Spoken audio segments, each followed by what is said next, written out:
ಹೇಗಾದರೂ ಮಾಡಿ ಸರ್ವನಾಶ ಮಾಡಲೇಬೇಕೆಂದು ಮಾಟಗಾರ ತಮ್ಮಣ್ಣ 7 ಮಂದಿ ಕಂಬ್ಯಾರ ಬಂದರಿಗೆ ತಾಕೀತು ಮಾಡಿ ಈ ಬಾರಿ ದನಗಳು ತಿರುಗಾಡುವ ಜಾಡಿಗೆ, ಜುಂಜಪ್ಪ ತಿರುಗಾಡುವ ದಾರಿಗೆ ಜಾಡು ಕಳೆಯಬೇಕು. ಆದ್ದರಿಂದ ಹೊಟ್ಟೆ ಕರುವನ್ನು ಆವತಿ ಕೊಡಬೇಕು. ಆದ್ದರಿಂದ ಹಚ್ಚ ಕಣಗಲ ಹೂವು, ಬಿಳಿ ಕಣಗಲ ಹೂವು, ಮಜ್ಜೆ ಕಣಗಲ ಹೂವು, ಒಡೆರೆ ಗಿಡದ ಮುಳ್ಳು, ಬ್ರಹ್ಮ ದಂಡೆ ಕಾಯಿ ಗಿಡದ ಮುಳ್ಳು, ನಿಂಬೆ ಹಣ್ಣು, ನಿಂಬೆ ಮುಳ್ಳು, ಕಿತ್ತಲಿ ಮುಳ್ಳು, ಹಣ್ಣು, ಕಾಯಿ, ಕರ್ಪೂರ, ಊದುಬತ್ತಿ ಹಾಗೂ ಪಂಚಲೋಹದ ಮಳೆಗಳನ್ನು ತಂದು ಕೊಡಬೇಕೆಂದು ಹೇಳಿದ. ಆಗ 7 ತರಹದ ಹೂವುಗಳು, ಕಾರೆಕಳ್ಳಿ, ಹಚ್ಚ ಕಣಗಲ ಹೂವು, ಬಿಳಿ ಕಣಗಲ ಹೂವು, ಬ್ರಹ್ಮದೊಂಡೆಯ ಮುಳ್ಳು, ಹೊಟ್ಟೆ ಕರುವನ್ನು ಮಾಟಗಾರ ತಮ್ಮಣ್ಣನಿಗೆ ತಂದುಕೊಟ್ಟರು. ತಮ್ಮಣ್ಣನು ದನಗಳು ತಿರುಗಾಡುವ ಜಾಡಿಗೆ ರಂಗೋಲಿ ಬಿಟ್ಟಿದ್ದಾನೆ. ಹೊಟ್ಟೆಯ ಕರುವನ್ನು ತಂದು ಕೊಂಬುಗಳು ಹಾಗೂ ತಲೆ ಮಾತ್ರ ಭೂಮಿಯ ಮೇಲೆ ಕಾಣುವಂತೆ ಕರುವನ್ನು ಹೂಡಿದರು. ತಲೆಯ ಮೇಲೆ ಸಗಣಿ ಕಟ್ಟೆಯನ್ನು ಕಟ್ಟಿ ಅದರಲ್ಲಿ ಉದ್ದನಾದ ಕಕಡವನ್ನು ಹಚ್ಚಿ ಇಟ್ಟಿದ್ದಾರೆ. ಕಕಡವು ಉರಿಯುತ್ತಿದೆ. ಕರುವಿನ ಕಣ್ಣುಗಳು ಮಾತ್ರ ಪಳಪಳನೆ ಒಡೆಯುತ್ತಿವೆ. ಮಾರನೆಯ ದಿನ ಮಾರಣ್ಣ, ಮೈಲಣ್ಣ, ಈರಜುಂಜಪ್ಪ ಹುಲಿಕಂಟೆ ಕೆರೆಯ ಏರಿಯ ಮೇಲೆ ಬರುತ್ತಿರುವಾಗ ಹಿರಿಯ ಅಣ್ಣ ದೇವಾಲಯದ ಬಳಿಗೆ ಹೋಗಿ ಹಾವಿನ ಜೊತೆಗೆ ಮಾತಾಡಿ ಹೊರಬಂದಿದ್ದಾನೆ. ಮಾರಣ್ಣ, ಮೈಲಣ್ಣ ದಾರಿಯಲ್ಲಿ ದನಗಳ ಜಾಡು ಕಳೆದಿರುವುದನ್ನು ನೋಡಿ ಭಯಗೊಂಡು ತನ್ನ ಅಣ್ಣನಿಗೆ ತಿಳಿಸಿದರು. ಈರಜುಂಜಪ್ಪ ಮಾರಣ್ಣ ಮೈಲಣ್ಣನಿಗೆ, ನೀವಿಬ್ಬರು ಹೋಗಿ ಜಾಡು ಕಳೆದಿರುವ ದಾರಿಯಲ್ಲಿ ಬಿದ್ದಿರುವ ಹಣ್ಣು, ಕಾಯಿ, ಕಿತ್ತಲೆ ಮುಳ್ಳು, ಹೂವು, ನಿಂಬೆಕಾಯಿಗಳನ್ನು ಕಂಬಳಿಯಲ್ಲಿ ಕಟ್ಟಿಕೊಂಡು ಹುಲಿ ಕುಂಟೆಯ ಕೆರೆಯಲ್ಲಿ ಕೆಸರಿಗೆ ಹಾಕಿ ಚೆನ್ನಾಗಿ ತುಳಿದು ಬನ್ನಿರೆಂದು ಹೇಳಿದ. ಅಂತೆಯೇ ಮಾರಣ್ಣ, ಮೈಲಣ್ಣ ಅಲ್ಲಿ ಬಿದ್ದಿರುವ ಹೂವು, ಒಂಬಾಳೆ, ಹಣ್ಣು, ಕಾಯಿಗಳನ್ನು ಕಂಬಳಿಯಲ್ಲಿ ಹಾಕಿಕೊಂಡು ಹುಲಿ ಕುಂಟೆಯ ಕೆರೆಯಲ್ಲಿ ಕೆಸರಿಗೆ ಹಾಕಿ ತುಳಿದು ಪುನಃ ಬಂದು ನೋಡಲು ಉರಿಯುತ್ತಿರುವ ಕಕಡ, ಪಳಪಳನೆ ಮಿಳುಗಿಸುತ್ತಿರುವ ಕರು, ತಲೆಯ ಮೇಲೆ ಇರುವ ಸಗಣಿ ಕಟ್ಟೆಯನ್ನು ನೋಡಿ ದನಗಳಿಗೆ ಜಾಡು ಕಳೆದಿದ್ದಾರೆಂದು ತನ್ನ ಅಣ್ಣನಿಗೆ ತಿಳಿಸಿದರು. ಈರಜುಂಜಪ್ಪ ಮಾರಣ್ಣ ಮೈಲಣ್ಣನಿಗೆ ಆ ಕರುವನ್ನು ಭೂಮಿಯಿಂದ ಕಿತ್ತು ಹುಲಿ ಕುಂಟೆಯ ಕೆರೆಯಲ್ಲಿ ಮೈ ತೊಳೆದು ತರುವುದೆಂದು ಹೇಳಿದ.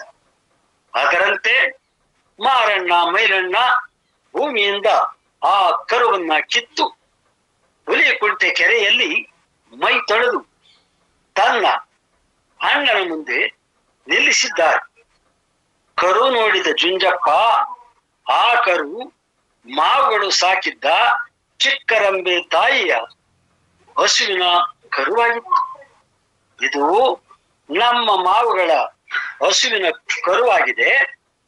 ಹಿಂಡಿನಲ್ಲಿ ಹೋಗುವಾಗ ಈ ಕರುವನ್ನು ಹಿಂಡಿನ ದನಗಳಲ್ಲಿ ಬಿಟ್ಟು ಹೋಗಿದ್ದಾರೆ.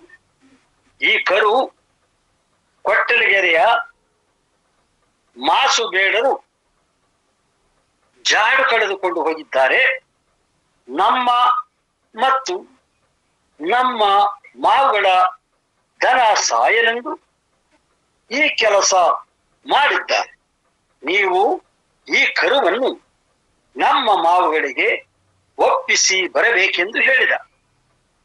ಅಣ್ಣನ ಮಾತಿನಂತೆ ಮಾರಣ್ಣ ಮೈಲಣ್ಣ ಆ ಕರುವನ್ನು ಹೊತ್ತುಕೊಂಡು ಮಾವುಗಳಿಗೆ ಒಪ್ಪಿಸಲು ಮಾವುಗಳ ಮನೆ ತನಕ ಮಾರಣ್ಣ ಮೈಲಣ್ಣ ಬಂದು, ಮಾವುಗಳಿರ, ನಿಮ್ಮ ಚಿಕ್ಕರಂಬೆಯ ಕರುವನ್ನು ಜಾಡು ಕಳೆಯುವ ದಾರಿಯಲ್ಲಿ ಭೂಮಿಯಲ್ಲಿ ಯಾರೋ ಗುರುತಿಸಿದರು. ಅದನ್ನು ನೋಡಿ ಕರುವಿನ ಗುರುತು ಹಚ್ಚಿ ತಮ್ಮಗಳಿಗೆ ಒಪ್ಪಿಸಿ ಬರುವುದೆಂದು ನಮ್ಮ ಹಿರಿಯ ಅಣ್ಣ ಆಜ್ಞೆ ಮಾಡಿದ್ದಾನೆ. ನಿಮ್ಮ ಕರುವನ್ನು ಹಿಡಿದುಕೊಂಡಿರು ಎನ್ನಲು ಸಂಚು ಬಯಲಾಗುವುದೆಂದು ಇದು ನಮ್ಮ ಕರುವಲ್ಲ, ನೀನೇಕೆ ಇಲ್ಲಿಗೆ ತಂದೆ, ವಾಪಸ್ ತೆಗೆದುಕೊಂಡು ಹೋಗು ಎಂದು ಕವಣೆ ಕಲ್ಲುಗಳನ್ನು ಹಾಕಿ ಬೀಸಿ ಮಾರಣ್ಣ ಮೈಲಣ್ಣನನ್ನು ಓಡಿಸಿಕೊಂಡು ಹೋದರು. ಮಾರಣ್ಣ ಮೈಲಣ್ಣ ಕಣ್ಣೀರಿಡುತ್ತ ಅಣ್ಣನ ಬಳಿ ಬಂದು ನಡೆದದ್ದೆಲ್ಲವನ್ನು ತಿಳಿಸಿದರು. ಜುಂಜಪ್ಪ ಎರಡನೆಯ ಬಾರಿಗೆ ಕರು ಬರಿಸಿ ಮಾರಣ್ಣ ಮೈಲಣ್ಣನನ್ನು ಕಳುಹಿಸಿದ. ಕಂಗಾರಗೊಂಡರು. ಮಾರಣ್ಣ ಮೈಲಣ್ಣನನ್ನು ಊರ ಒಳಗೆ ಬಿಟ್ಟುಕೊಳ್ಳದೆ ಕವಣೆ ಕಲ್ಲಿನಿಂದ ಹೊಡೆದರು. ಏಟು ತಾಳಲಾರದೆ ಅಣ್ಣನ ಬಳಿ ಹೋಗಿ ರೋಲಿಸುತ್ತಾ ನಿಂತಿದ್ದರು. ಆಗ ಈರ ಜುಂಜಪ್ಪ ತಮ್ಮಂದರಿಗೆ ಸಮಾಧಾನ ಪಡಿಸಿ, ನೀವು ದನಗಳ ಹತ್ತಿರ ಇರಿ, ನಾನೇ ಹೋಗಿ ಮಾವುಗಳಿಗೆ ಹೇಳಿ ಕರುವನ್ನು ಒಪ್ಪಿಸಿ ಬರುತ್ತೇನೆಂದು ಹೊಟ್ಟೆ ಕರುವನ್ನು ಹೆಗಲ ಮೇಲೆ ಹೊತ್ತುಕೊಂಡು ಇಕನೂರ ಕೋಡಿಹಳ್ಳಿ ಚಿನಕುದರೆ ಕುಂಟೆ ಕಾವಲಿಗೆ ಬಂದಿದ್ದಾನೆ. ಇಕನೂರು ಕೋಡಿಹಳ್ಳಿ ಗೌಡರು, ಚಿನಕುಂಟೆ ಗೌಡರು, ಹುಲಿಕುಂಟೆ ಗೌಡರು ಚಂಗಾವಾರದ ಗೌಡಾಳಿಕೆ ಸೇರಿದ್ದಾರೆ. ಪಂಚಾಯಿತಿಗೆ ಕಂಗಾರಗೊಲ್ಲರ ಕರೆಯಿಸಿ ಪಂಚಾಯಿತಿ ಮಾಡಿ ಕರುವನ್ನು ಒಪ್ಪಿಸಬೇಕಾದ ಪ್ರಸಂಗವಾದ್ದರಿಂದ ಜುಂಜಪ್ಪ ಪಂಚಾಯಿತಿದಾರರ ಸಮಕ್ಷಮ ನಮ್ಮ ಮಾವುಗಳು ಕರುವನ್ನು ಮಾವುಗಳಿಗೆ ಕೊಟ್ಟು ಬಂದರೆಂದು ನನ್ನ ತಮ್ಮಂದಿರ ಕೈಯಲ್ಲಿ ಕಳುಹಿಸಿದರೆ, ನಮ್ಮ ಮಾವುಗಳು ನನ್ನ ತಮ್ಮಂದಿರನ್ನು ಕವಣೆ ಕಲ್ಲಿನಲ್ಲಿ ಹೊಡೆದು ಹಿಂದಕ್ಕೆ ಕಳುಹಿಸಿದ್ದಾರೆ. ಈ ಕರುವಿನ ತಾಯಿ ಹಸು ನಮ್ಮ ಮಾವುಗಳ ಬಳಿಯಲ್ಲಿಯೇ ಇದೆ. ಆ ಹಸು ತನ್ನ ಕರುವಿಗೆ ಹಾಲು ಕುಡಿಸಿದರೆ ಅವರ ಕರುವೆಂದು ತೀರ್ಮಾನಿಸಬೇಕೆಂದು ಪಂಚಾಯಿತಿದಾರರಲ್ಲಿ ಜುಂಜಪ್ಪ ಕೇಳಿಕೊಂಡಿದ್ದಾನೆ. ಪಂಚಾಯಿತಿದಾರರು ಕಂಗಾರಗೊಲ್ಲರ ದನಗಳನ್ನು ಒಡೆದು ತರುವಂತೆ ಆಜ್ಞಾಪಿಸಲು ಪಂಚಾಯಿತಿಯವರ ಅಣತಿಯಂತೆ ಕಂಗಾರಗೊಲ್ಲರ ದನಗಳೆಲ್ಲ ಪಂಚಾಯಿತಿಯ ಸಭಾಂಗಣದಲ್ಲಿ ನಿಂತಿವೆ.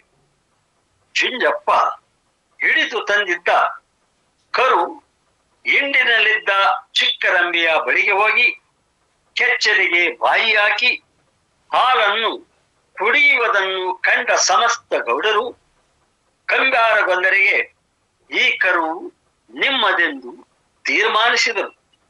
ಆದರೆ ಪಂಚಾಯಿತಿಯವರ ತೀರ್ಪನ್ನು ಒಪ್ಪದೆ ಚಿಕ್ಕರಂಬೆಯ ಕರು ಸತ್ತು 6 ತಿಂಗಳಾಗಿತ್ತು. ಕರುವಿಲ್ಲದೆ ಹಾಲು ಕೆಚ್ಚಲಿನಲ್ಲಿ ಶೇಖರಣೆಯಾಗಿತ್ತು.